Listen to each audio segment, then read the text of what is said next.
All right. Good morning, everybody. Good morning. Welcome to our Saturday Morning Mastermind. I'm your host, Samantha Studebaker Carl. I am here with my good friends Kenji and Katherine and Dan and Jason and Cheryl and Jane. And today we are going to continue our discussion of the book Hunting Discomfort by Sterling Hawkins. And we are on page 18 in the hard copy and at the top at the section titled Lenses of Belief. But before we get going on that, I want to give my friends an opportunity to introduce themselves. And for those of you who are watching, if you'd like to participate, we'd love to have you. There'll be some links down below the video here on YouTube where you can find out how to join our Facebook group and get the join link to participate. So everybody go ahead and take turns introducing themselves. And then Katherine, you can take it away with the reading. Hi, good morning, everyone. It's Jason in Tampa. Glad to be here. Cheryl Schuster. Good morning, everyone. Good morning. Good morning, everyone. This is I'm Jane Bench. Dan Sisik in Las Vegas, Nevada. Kenji, Portland, Maine. Good morning. This is Katherine Clement, and I'll do the reading. Can everyone hear me okay? Okay, good. The Lenses of Belief. Dr. Carol Dweck, author of Mindset, writes that in a growth mindset, people believe that their most basic abilities can be developed through dedication and hard work. What's more, what can and cannot be done in the world is driven by what those beliefs are, and often not any objective reality. There's real power in that statement if you let it sink in, along with real discomfort. Many of us love the idea that we could possess the power to change the world, but when it comes to responsibility for the results, we're not happy with, not so much. And the assertion that our beliefs, even our most cherished and non-negotiable ones, actually, especially those beliefs, may be up for debate. Hard pass. Here's where the rubber meets the road. Most of the actions you're taking in life are not based on reality, but rather your view of reality. What we all see on the surface is a superficial representation of reality filtered through the lenses of our beliefs, an idea that was developed by the English philosopher and physician John Locke in his book, An Essay Concerning Human Understanding, published all the way back in 1689.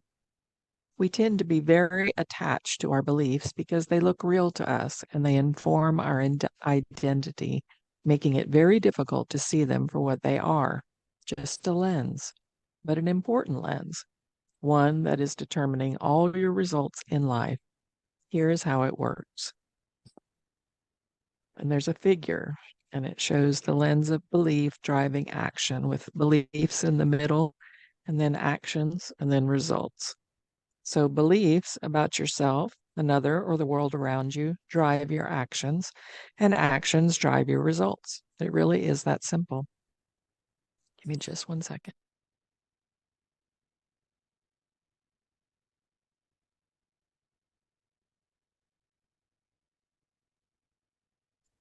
You can't change reality, but you can change how you see it. When I was about 15, I realized I couldn't see the chalkboard at school anymore. Yes, it was a chalkboard back in those days. The news that I needed glasses wasn't exactly welcome. I told myself a lot of stories about what I would be losing once I got glasses. My ability to play soccer, my street cred, and most especially my cool looks. The glasses lenses were as thick as the bottom of Coke bottles. But accepting those drawbacks and putting on those new lenses opened up my world to see reality more clearly. I got better results in school, yes, but the impact went far beyond the blackboard. Suddenly there were the leaves on the trees and stars in the night sky, things that had always been there, but that I'd been unable to see clearly. It was like my entire reality got bigger, brighter, and more beautiful. And that is what new lenses can do. They radically expand one's view of the world and of what is possible. After years of wearing corrective glasses and contacts, I've noticed that I take my clear vision for granted. I've gotten used to what I'm seeing, and besides, I'm looking through my lenses, not at them. Again, beliefs work in much the same way. We're not usually looking at the belief, we're looking through the belief. So we forget that we are seeing only a version of reality. Real change comes from changing your beliefs. The natural place to look to change something is out in the world. The results you want to get to. For example, if I want more money, I need to work harder. That leads to a business or personal trajectory that typically results in only incremental amounts of change. If you are hunting real change, then you're going to have to also look inward and start to grapple with some areas of discomfort around your perceptions of yourself, those around you, and the world. This type of work can leave you thoroughly disoriented. When you call into question the foundational concepts from your parents, teachers, bosses, society, and even your own experience that you're invested in and held true, maybe even for most of your life, it may trigger a visceral feeling of being powerless and vulnerable to your core. It's uncomfortable to surrender those views and to, more powerfully, step across the line to admitting that maybe some of those views are inaccurate or ineffective. And if that's true of one area, you have to confront the uncomfortable fact that you might not be seeing reality in another area, or another, or any of them. Everything can suddenly feel like it's up for grabs. What you're capable of, what's actually possible or impossible, and how the world around you works. If you've ever worn virtual reality goggles and lost your balance, even though your feet were still firmly planted on a solid floor, you'll know what I mean. That's what it can feel like to challenge your truth. It can be totally disorienting and confusing. In other words, it will get worse before it gets better. Many people want to be the celebrated phoenix rising from the ashes, but few want to burn. Burn the identity, beliefs, mindsets that created your current results. You have to confront the discomfort of what you don't know and be willing to take on what you learn. The flip side of all this is that you're opening yourself to a world of pure possibility, cracking open almost limitless potential for yourself and the world around you. It's like free falling into discovery. That's where real and authentic change comes from, your new view.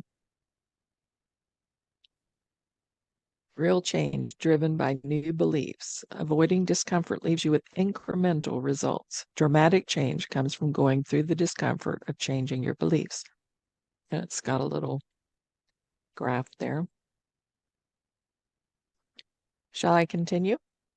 I think that's quite a bit to talk about. Okay. Yeah, this is a long chapter, so I know we have lots of opportunities to address these different parts. So Okay. yeah, let's look at this a little bit. So I wonder, I'm guessing that we all have a basic awareness of this concept of viewing life through beliefs, and I'm wondering when you may have recognized that that's how things were working for you in your life, and if there was a moment where you realized that, um, or if you had, if this is a new concept. I'm curious. What's everybody's thoughts on this idea that, yeah, jump out, Cheryl. For me, I think to some degree, I think belief comes from fear as well. It is the definite experiences with family and friends and at school and how we believe about ourselves, certainly. But I think whatever fears kind of present themselves over the course of our lifetime, I think that also is has an impact on what our beliefs are and how some people can be so fearful of certain things that they cannot move beyond their fear, and are more apt to follow uh, either misinformation or or just false beliefs in what's going on with themselves in the world.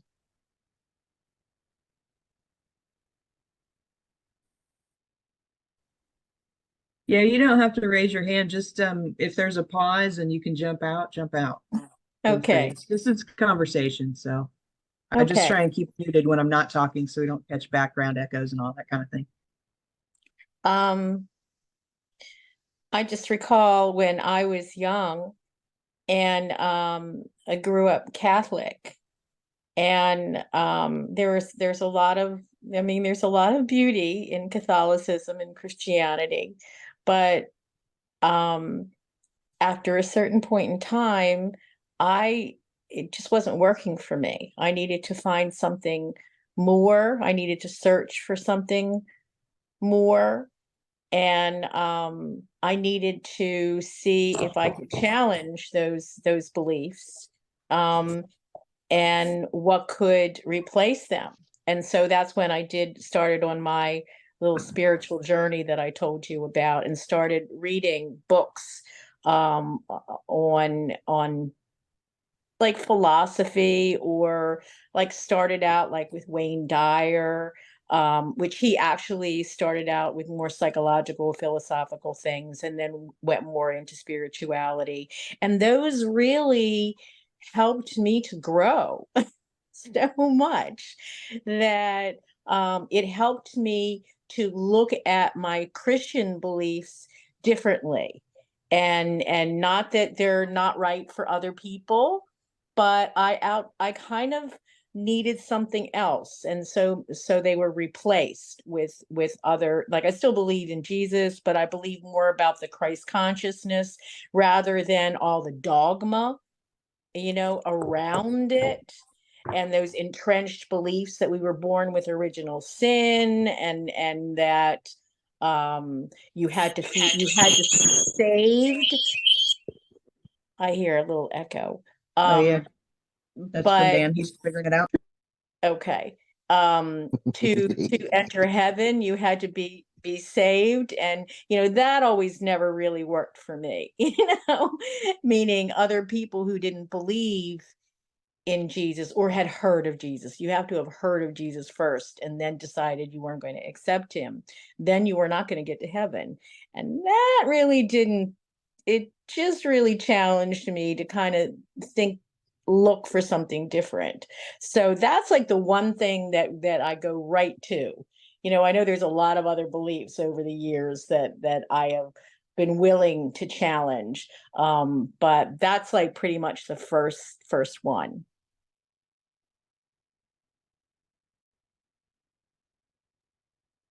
Well, my first change in beliefs was when I was 2 and went out of body, and I realized that my belief that my body was not true. So, and then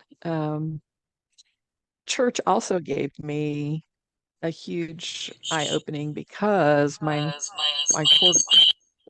Oops, Dan, if you can mute, please. I don't think. Oh, there you go. Thanks. My grandma was trying to raise me, and she called me her little heathen, and God bless her, she was just trying to save me, so back in those days they had church buses that came by, and literally every church bus that came by, she would put me on there and send me off with strangers. Like it was a totally different world back then, but what that experience gave me was I got to see all these different churches, and I'm from the South, so Southern Baptist and Pentecostal and all these different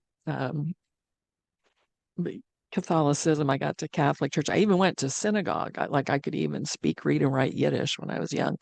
So all of these different religions, every one of them that I went to, they were all so solid in their belief of what they believed, and then the next Sunday I'd get kicked to the next one, and all those people would have, that if you weren't part of their group, you weren't going to heaven. And then the next one, the same thing. And even as a little kid, I was like, okay, something's not right here, because these are nice people, and these are nice people, and these are nice people, and they all have these, beautiful beliefs and things, but somebody's got to be wrong here, like, because each group thinks they're the special ones. So, yeah, that definitely opened my eyes. And then just experiencing the magic of life, throughout my life, is having a foot in both worlds has always pulled me out of beliefs pretty easily. When I would start to get caught up in beliefs, I'll get a reminder that's like, no, that's not really the way things work. I can get unbent about it. Yeah, I agree in terms of I almost feel like I get a nudge from the other world, like, no, that's not the direction you want to go into.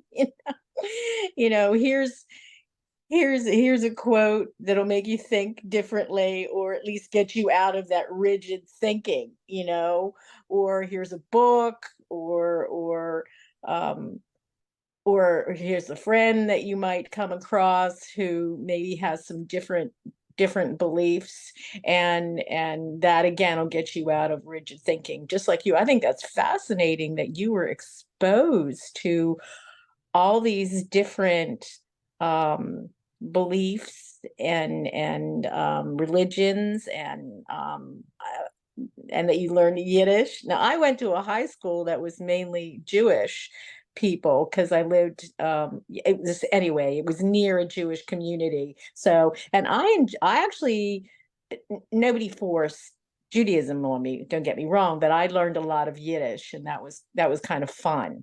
It was kind of a cultural thing. So, but yeah, I always feel like I'm always being nudged from the other side, from my spirit team, to, think differently. Which is one of the reasons I think we're all, kind of in groups like this, or I'm in like 4 book clubs. So I was happy to add you guys to this book club, because you don't think inside the box. You challenge yourself to think differently. So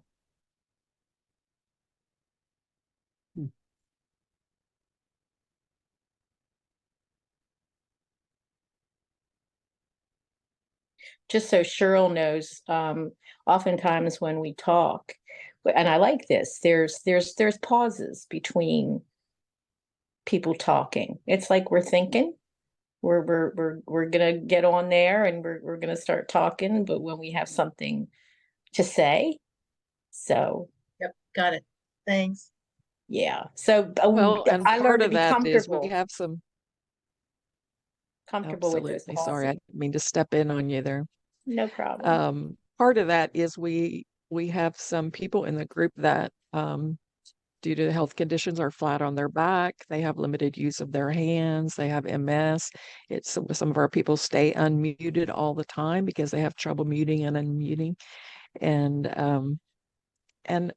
personally, I enjoy the pauses because that lets me know that when I'm speaking, people are listening and hearing, as opposed to just thinking about what they're going to say next. So I love the pauses myself. I just want to make sure that when I do speak, I can contribute in a meaningful way. Um, I like what he says about turning inward and facing some beliefs that we have, mainly about ourselves, that aren't really true. For me, religion, it didn't work because I didn't love me, and I didn't believe God loved me. And I think for some people it does work. I think for some people, when they realize God does love them unconditionally, then they have that ability to do that for themselves. But I didn't have that connection. So religion really didn't do it for me. And the people spelled funny. And we had to not eat till like noon on Sunday, and I was starving. And um I was baptized as a Mormon, and it was just a lot going on in the church. But I was young, judgmental. I'd look at people's and I could see their aura. I could see a whiteness over the top of their head. And if I didn't see that, my little kid mind thought that they were fake, that, the pastor was fake or the speaker was fake or they were lying. They weren't telling, because my dad didn't believe any of this stuff. My mom was the one that took us to church. But I think when he says turn inward and face the beliefs that we have about ourselves, I'm not lovable, you know, I'm not good enough, life's going to be hard. All of these old beliefs that they just don't work. And as you and I talked about yesterday, almost like a boomerang, what we think comes flying back around super quick. So I enjoyed this conversation, and I'm really grateful to see some new people joining the group. It's like we've doubled our size since I came on. It's really kind of neat. Welcome, everybody. Okay, I'm going to finally jump out now that I got my speaker and I can hear everything and all that. I was getting a little frustrated, so sorry. I will be the other side of the coin here from what I could gather and what I've heard everybody say as I could hear stuff. I do believe, I'll be honest, I am a Christian. I believe in Jesus Christ as my Lord and Savior. So with that, I do believe in God. I do believe in my faith. I do believe in that it's helped me live through what I've lived through. Most of the people on, Jason, Lori, Samantha, and Katherine know what I've lived through and what I've gone through. So for me, that's what helped keep me through and going through what I lived through. And once again, I'm very selective of the people and who I allow in, I'll be honest, because of a trust of how coming from within my own parents, mom and stepdad.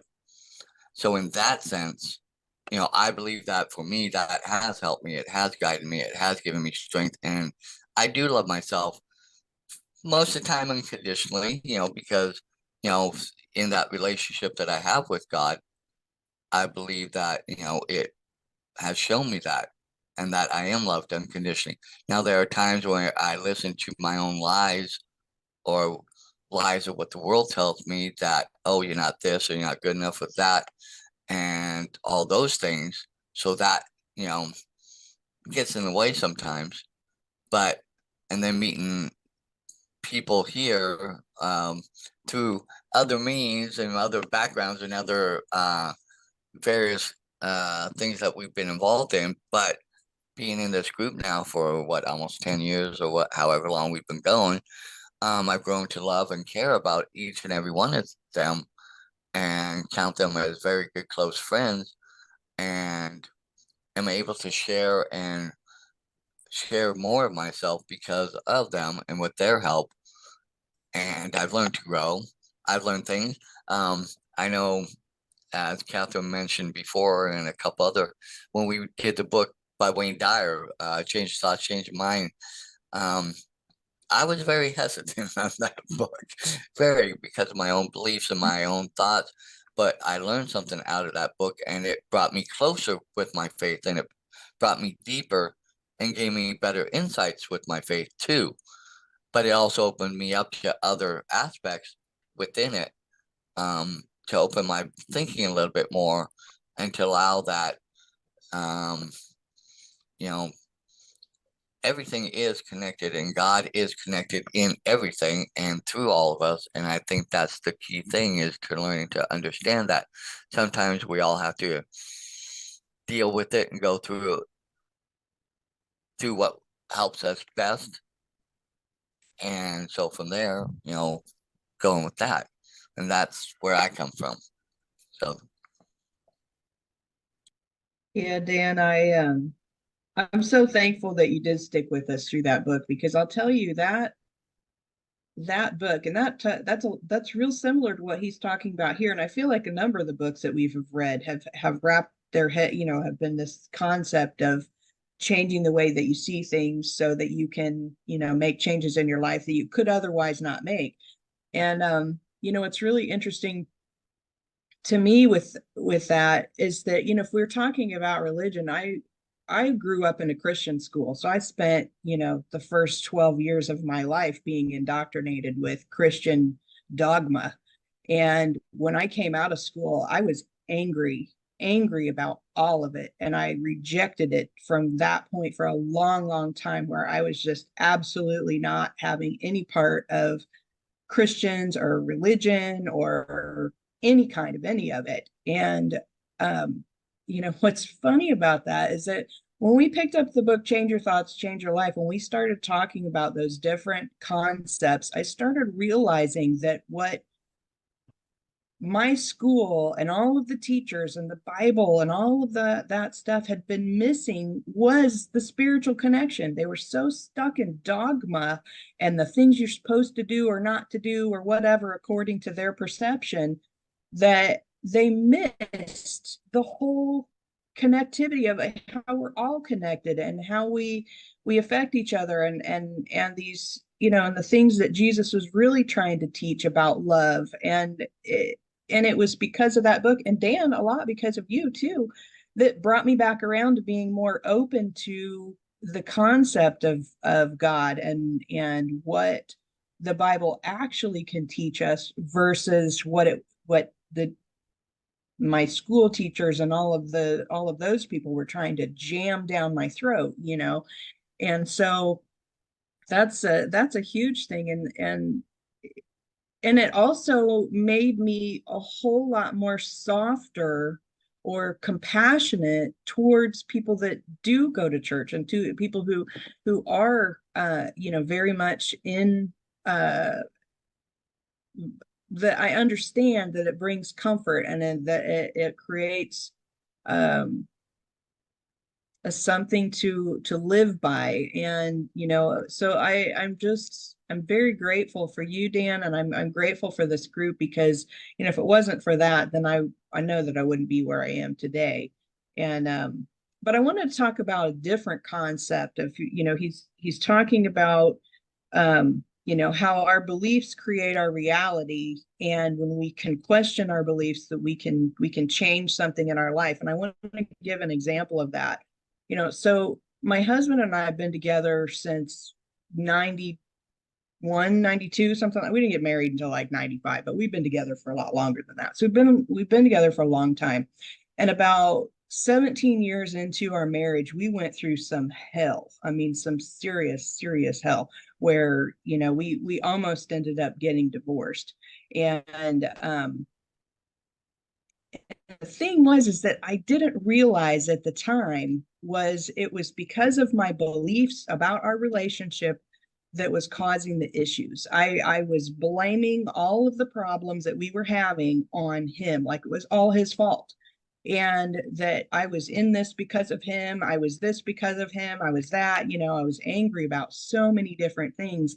And it wasn't until I read the book Zero Limits by Joe Vitale, where he made me question my beliefs and made me question my reality and where I was in my life. And that was a big thing for me, because once I like switched, it was like a switch in my head where I recognized all the choices I had made up until that point, and that it wasn't about him. It was about everything he was doing and my reaction to it. And it was all my attitudes toward it and everything. And it was that was like a pivotal point in my life and in my relationship with my husband, where I was able to just change how I looked at the whole relationship, and that changed everything. So that was a huge thing for me.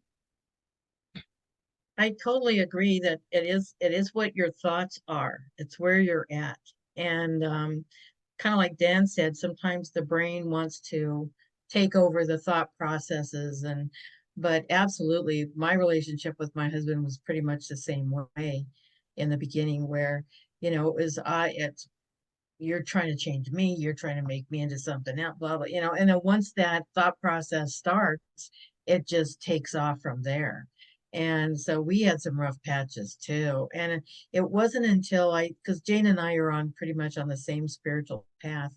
But it wasn't until I started learning like change your life, change your mind, change your life, uh, Dyer and also Ernest Holmes, that I realized my thoughts are my responsibility. And I had to change that. I had to change the way I looked at it. I had to be respectful of somebody else's feelings and where they might be coming from and how I was reacting to it. So, and I'm sorry about the opening rant and rave about fear and all that. I had a very disappointing conversation with somebody I highly respected yesterday, and I think I'm still spinning with it. It kind of came up. I apologize. Anyway, thank you for allowing me to be here. I'm sure enjoying it. Thank you very much.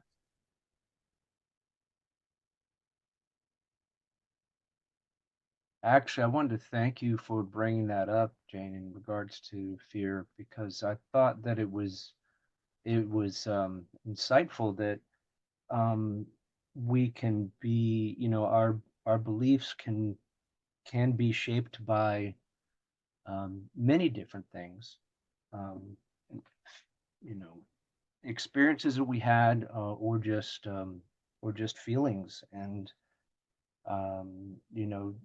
from the fears of, that we are told that we should have, or the fears that we grow to be accustomed of, or but not only that, but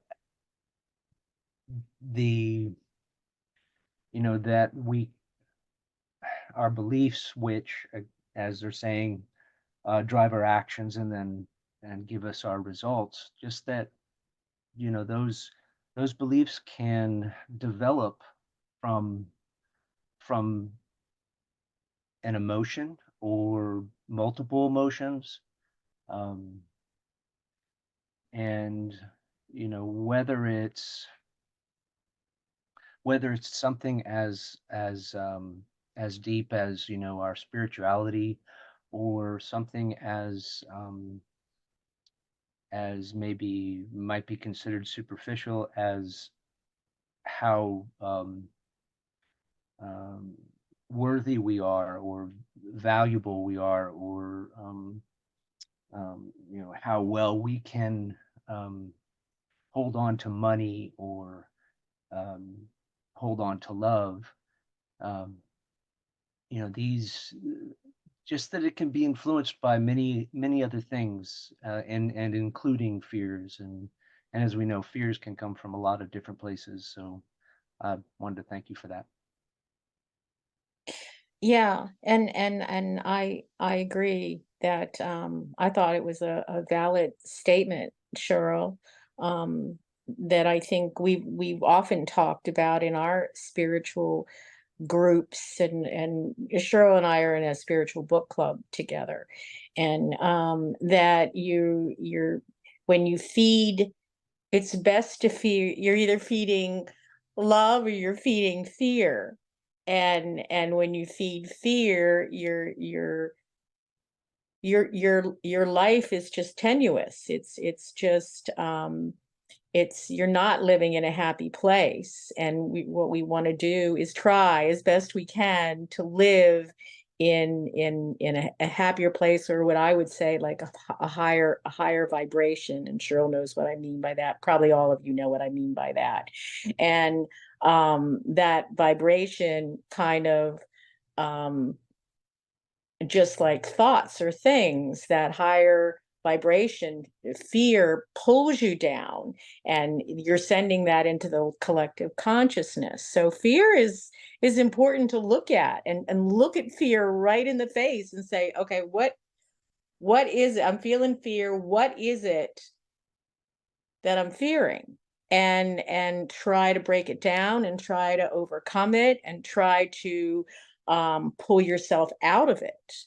You can do that in various ways, by reading some literature that comforts you, that inspires you to meditate, to contemplate, go for a long walk. clear your mind, quiet your mind, and listen to that quiet voice that is from the other side, part of your spiritual team, or you can hear God's voice, if you are quiet. And that oftentimes comforts me. And Cheryl knows what I mean there. Cheryl's actually a Reiki master too. So she's always listening for spirit's voice. And she has, I hope you don't mind me saying this, Cheryl, but Cheryl has a very ill son. So she's always trying to communicate with spirit. And that's part of her fear involved in her very ill son and all that he's going through. So maybe that's part of why she talked about fear, which I totally understand, you know. So Interesting on oh, sorry. Sorry, I'm, Samantha. it's okay. I just wanted to jump out and see if Lori wanted to add anything. Lori, I can help you unmute if you want to wave over your phone. No, okay. All right. Just wanted to check on you. Glad you're here. Go ahead. I was going to say, it makes me think of a book we did a little while ago called, what was it? Something dealing with I am self-love or whatever. That book was kind of, interesting and opened. I think it helped a lot of us understand that, love's got to come from us first, and in that and putting that out, because that ripples out from us. And when you start to go back and love yourself, I'm learning more and more that it helps push out fear. When you open up that love, and have a group like, say, here, that I can come in and I can be honest and talk with and say things and share and even rant and rave at times, because I've done it, just like I told you in the chat. We all have our moments where we need to kind of rant and rave, vent or whatever, but we allow that here because we understand that sometimes it's nice to have a safe spot where you can do that and feel comfortable and okay, and have everybody understand that, okay, you need a moment and you need that space. But I think we've all learned, and we're all still in the process of learning, that the love comes first from our connection with God, the universe, infinite intelligence, however you look at it, and connecting with that, and then taking that and then using that to love yourself, and then move that out to help push out fear and all that. And that's something I'm still working on and trying to get a better handle on. But I think you're very valid in what you're feeling, what you're saying. Absolutely. And by all means, whatever comes up for you is what we talk about, and even sometimes we go off on a sideways tangent and end up in a completely different conversation than where we started. So that's okay too. And but I wanted to mention another, where was my thought? I just had a thought and it eludes me. So I'll come back around to it.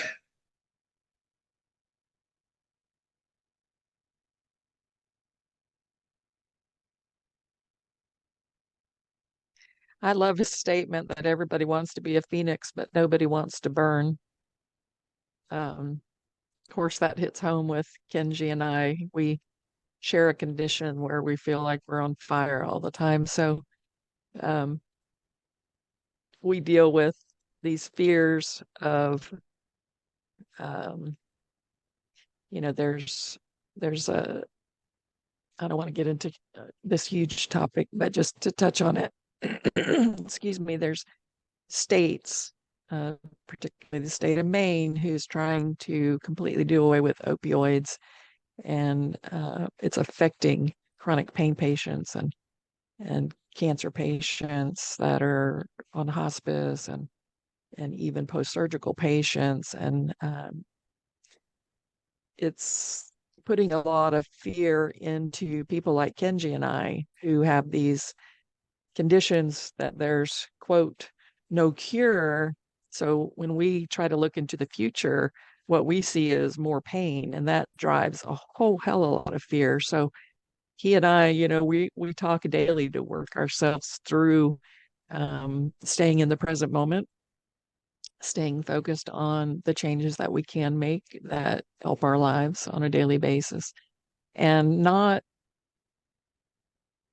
thinking about the future too much, because we don't know what the future is going to bring. It could bring a cure tomorrow. So you just have to stay open to the possibilities. But it's easy to get dragged into the fear when you have a condition that has a very sour outlook. My saving grace, of course, is that I know I'm not this body. I love this body. I have learned, to love this body, but I'm not this body. And I know I'll continue when this body doesn't. So I know it's all going to be good, and so does Kenji. I mean, we know it's all going to be good, but yeah, the fear's huge, and the collective fear, if you're any kind of an empath or energy worker or anything, I mean, you pick up on the collective, and sometimes half the stuff you're going through, and we've talked about this numerous times on this show, half the stuff you're going through, or even thoughts that are going through your mind, might not even be yours. We have to understand that we are a collective energy, and we're co-creating this. And so some of the stuff is not ours, and learning to decipher what's yours, what's not yours, and then digging deeper into the what's yours part. But back to what you said, Samantha, it's always, it's never what's happening. It's always what we're thinking about what's happening that affects our life and how it works on a day to day. I really think that anybody who's in a situation, Katherine, like you and Kenji, it's yeah, you have to have some faith in something beyond. And certainly Christianity or any of the other faiths are valuable. There's definitely value in each of those. It's just that when you're pushed to want to find more meaning and something more that would comfort you, then you look for that. And when you look for something, it will be given to you. Spirit, the universal intelligence will provide you with that when you ask for it. And that's why I think all of us have gone down that road and have met each other and other people in our lives, is because it was provided for us to help us when we connect together and try to tamp down the fears and understand what we're going through and have just a better life. It just is so much more pleasant to talk about these things and to know, deep within us that we do need to go deep within us to find that comfort, as well as connect with other people who are like-minded, who are willing to stretch themselves to see things differently. So I mean, I think it goes even deeper. I mean, when you really think about it, your life, what you have, what you see is a direct manifestation of how you feel about yourself on the inside. And a lot of people they don't want to really, I didn't want to see that because it can get ugly. And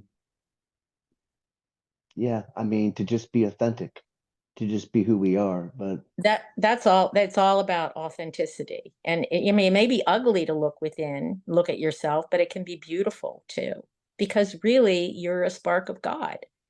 And so when you completely realize that spirit flows through you, you are part of spirit. So whenever you reach out or meditate or think of spirit, you can get in some blissful states that way. And I it can think be what happens is in life is we get so caught up with the daily, and I'm talking from the day we were born. We don't realize that we have the ability to create what we really want in life if we just knew what it was, right? I mean, if we just laid back, closed our eyes, got still, and when you think about what you want, and then you couple that thought, this is along the lines of Joe Vitale and Dr. Wayne Dyer and those people, you can create it. Now, the church, in some ways, their dogma doesn't really embrace that kind of thinking. But I went to a Nazarene church. I fit in. They accepted me with my blue light and my chakras and the things that I believe. It may not be the same as what they have, but I rode my motorcycle with the pastor and we were friends. So and I'm sure that we're very different, this group, and yet we are like almost like an atom. We come together. Mm-hmm. Mm-hmm. Very interesting. Thank you for letting me share. Yeah, I have some close friends who are Christian. We accept that perhaps there's some topics that we probably shouldn't talk about just because they're so sacred, and we don't want to offend each other. We just want to love each other and enjoy each other's company. So, but if something does come up, we gently remind each other, well, I think we think differently about that. Maybe we should like stop, and I love you, but I don't think this is going to be a good conversation. So, yeah, no, you can. I just believe sincerely that everyone should have their own, that's their business. That's their choice. It's all about free choice. And I can respect you as long as you don't push me to think the way that you do. And I will never push you to think the way that I do. Or maybe I have in the past, especially when it came to people who were climate change deniers, that kind of like really kind of got my goat. But then I learned, you don't have to go there. You don't have to talk about that. Just let it go. Let them believe what they want to believe, so. See, I'm the weird one in the group, and I'm going to come back. And I do believe that there can be open discourse and open conversation. But like in this group, a lot of times we know I'm not always going to agree with a lot of, some of the things but through discussion and talking and discourse, I think sometimes you can help others come to their own thought process of maybe opening their eyes to maybe looking at it a little differently. I'll be honest, two people in this group have helped me the most in opening my eyes and learning more and helping me learn more about myself are Katherine, first of all, and I think she knows that, and then Samantha. But in that sense, they know that I'm also going to at times share what, and I try to do it as best I can in a way that's not going to come out or offend or anything. But I do believe that there can be open discourse that you can share, and I'm going to tread lightly here, but I believe that the earth is truly that God created earth as a living organism. It may not be a living organism in the way we perceive life, like we breathe in and breathe out air. But the earth breathes in carbon dioxide and puts out the oxygen that we need. So therefore, in that sense, yes, the earth is living and it goes through cycles. And I tell people the earth gets fevers in a sense, just like we get, and it has to break the fevers by doing what it does, just like we do the things and stuff we need to do. But it also gets shivers and colds, just like we do, and we try to warm up. So I believe that the earth goes through cycles and goes through many different cycles and many through aspects, just like our body does for regulating us. So I look at it that way. I don't necessarily call it climate change. I just think it's part of the cycles and the things that the earth goes through. I'll leave it at that, but that's my general thought on things like that. But I'm not going to tell somebody else that I'm not going to try and shove that down anybody's throat, and I'm not going to, but I don't want anybody shoving me down my throat, you know, the ideas of climate change and this and that and the other thing. And, but going back to what I was just saying, I do believe there can be open discourse, and I think that's what's been nice about this group is we have parameters, but at the same point, we allow and we listen and go from there and leave it at that. That's my little 2 cents worth. Well, and I think you can drop seeds, and you can see how receptive somebody is to talking about these different subjects. And but again, as using your words, you tread lightly because you don't want to offend anybody. You don't want someone to just really shut you down. But and I believe what what you said, Dan, and I'll just say to a certain point, I think that we have, instead of being stewards of the earth, we have used it as a, I want this resource, I want that resource, and I don't care about the what I do to the environment and the ecology, and we have destroyed and are still destroying various places because and it's just my opinion, because of our thoughtlessness and greed and kind of power hungry, and instead of respecting the earth, as this organism. I also see the earth as kind of having a consciousness, a sentient being, and crying out to us to please clean her up, clean and help to because to me there's so many outward signs that she is suffering in many regards, and making it, or leading to a situation where it's going to be almost uninhabitable for human beings. So that's my feeling, and I hope I didn't say anything to offend you, Dan. Those are just my thoughts. Okay, well, that's good. You're saying no. Okay, good.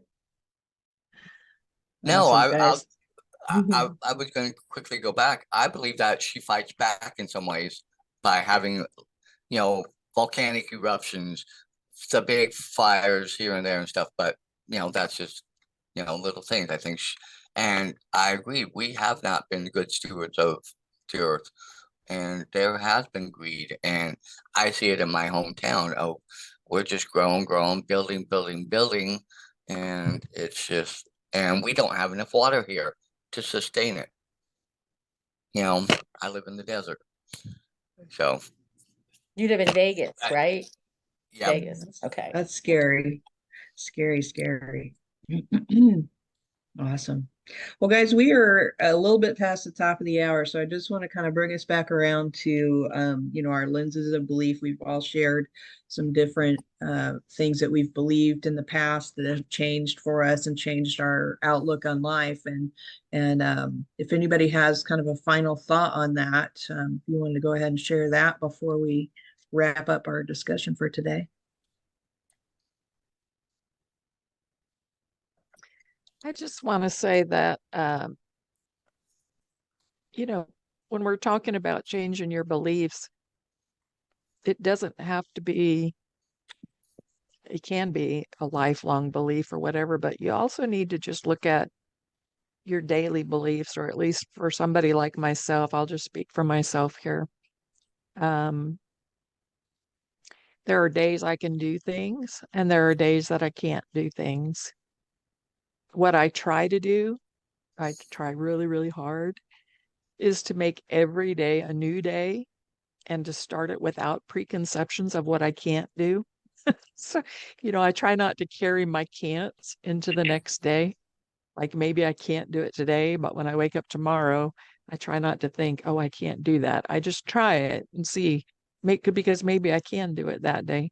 So, yeah, that would be my final thought, is just don't not only looking at childhood beliefs or whatever, but just look at your day to day and see how you're limiting yourself. I put a video up on the group page of some chickens. Go check that out. It's pretty cute. Love you guys. Have a great week.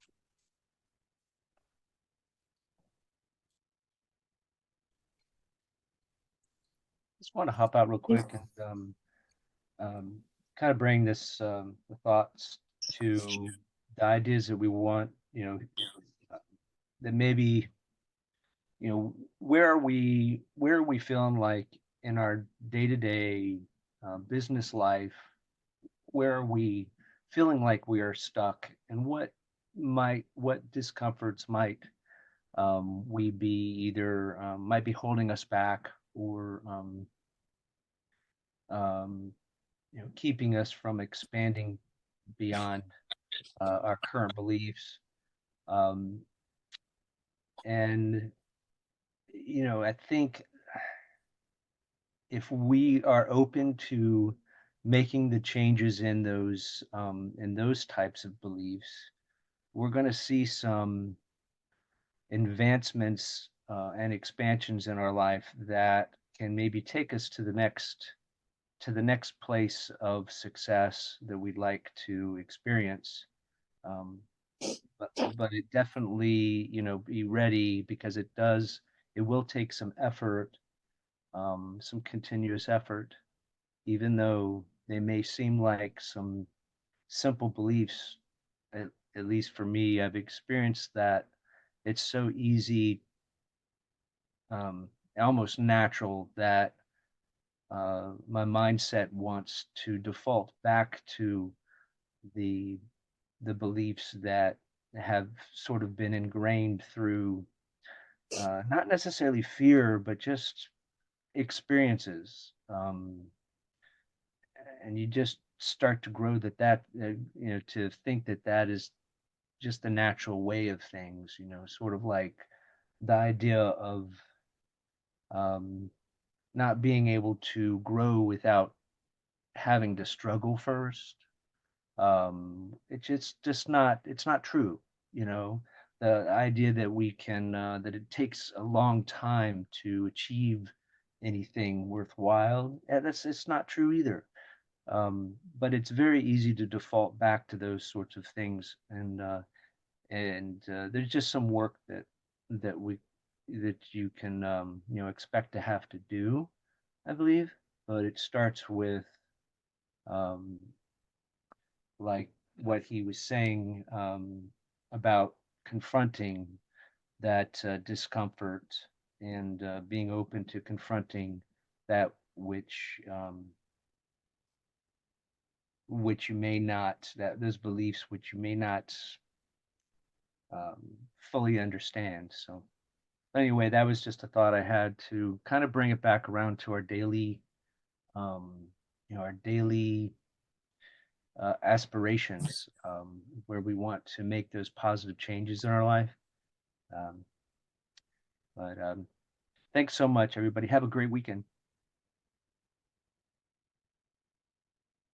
Yeah, you too. And my last thought would be I think it's really is pinpointing the awareness, or making yourself aware of where you have these beliefs that they might be faulty, and that yes, it starts with the awareness, and that never. I still believe in like quantum leaps, in like almost like in miracles, that your life can change in dramatic ways. I had heard about, was watching something on YouTube. This woman was talking about, I don't know if you've ever heard of Joe Dispenza, and I'll keep this brief. But in his, he has these workshops where they do like a lot of meditation and trying to gain certain levels of brain activity, a higher level of brain activity, and he, he's very scientific about it. He attaches things to you and does various things to find out what your level of brain activity is. And people who've gained or sustained a particular level of brain activity, I don't know, with alpha wave or whatever, are in that zone of infinite possibility. And people have actually healed themselves in those studies. Other people who have witnessed and observed it are just aghast. They're just amazed. So, and I believe that that's true. So, I think, it's important to work on oneself and be aware that, yeah, maybe something like that won't happen for you, but maybe it will.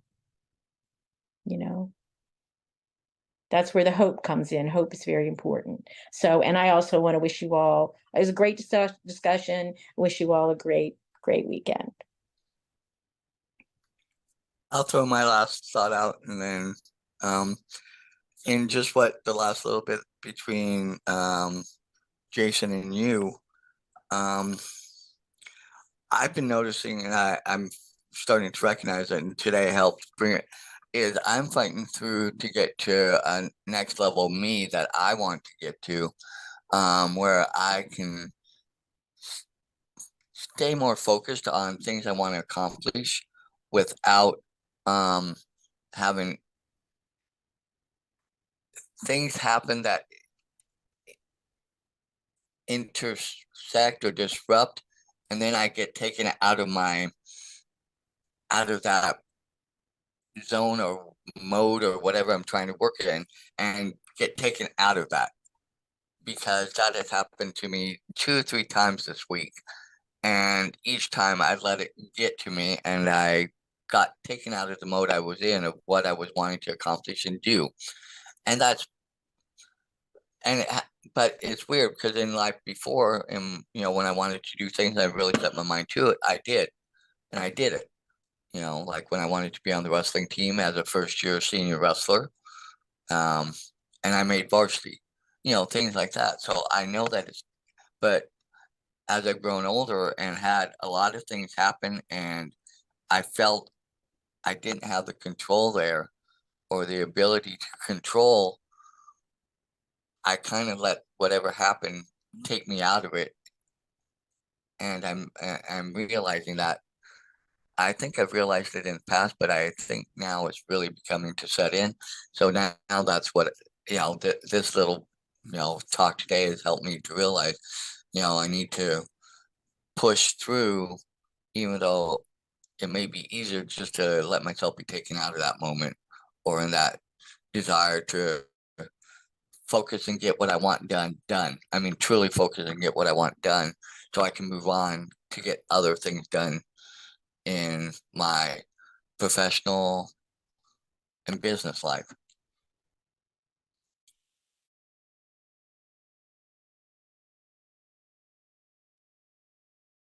Just remember God's timing, Dan. There's times when I can beat my head against a wall all day long to get something done and beat myself up over why I'm not getting it done or whatever. And then, like the next day or the next day or the next week or the next month, when I get back to it, it just clicks into place like that instantaneously. So I always chalk that up to God's timing. If I'm trying to make a decision and I can't decide whether I want to buy something or I want to do this course or whatever, if I'm indecisive, to me that's a no, because I get, sometimes I get like somebody talking in my ear telling me what to do, and other times I just get feelings or that kind of float in, or an easy breath or a not so easy breath for yes and no. But God's timing has a lot to do with how things, and I can't explain to you how it works. I'm just saying, in my experience, there's a time for everything. And when things aren't going right, doesn't necessarily mean you don't have the fortitude or you're not pushing hard enough. Maybe it's just not the right timing. That's all I'll say. And shut up.